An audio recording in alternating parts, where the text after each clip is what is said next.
Start.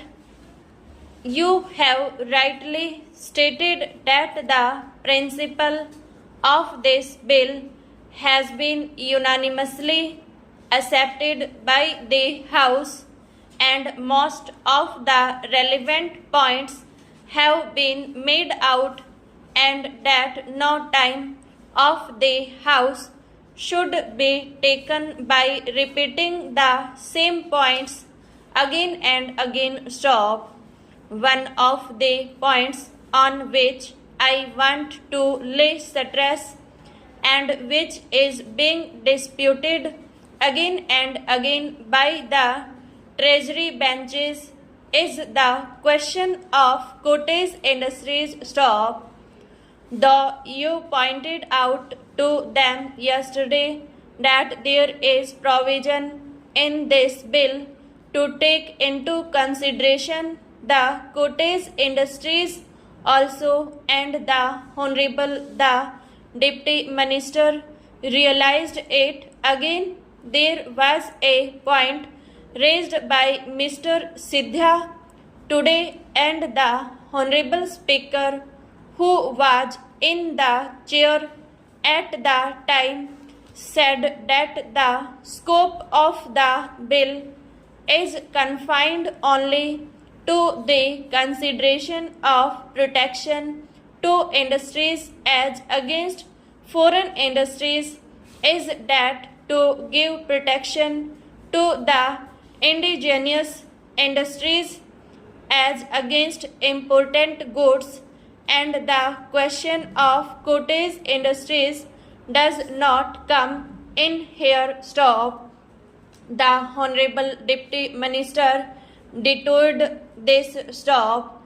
Unless protection is given to indigenous industries, we shall not be able to develop industrially. Stop.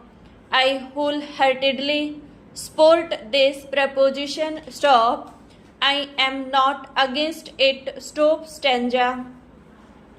When I speak of cottage industry, I do not for a moment think that our country should not be developed on the same lines as the other countries in the world. Stop. I want that every villager should have the same amenities that we sitting in this house have. Stop.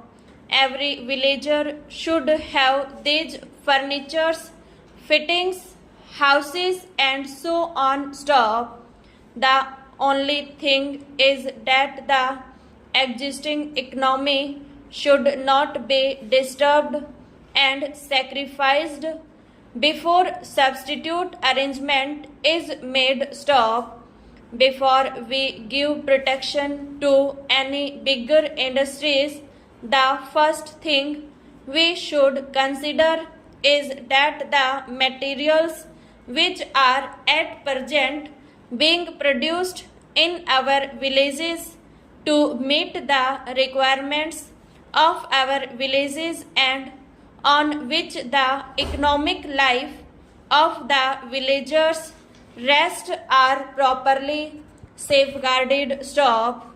We should see that we have sufficient quantity of consumer goods to meet the necessities of all people in the country, and nothing is done in the interest of 10% of the people at the sacrifice of existing village economy before making sure of some better substitute. Stop.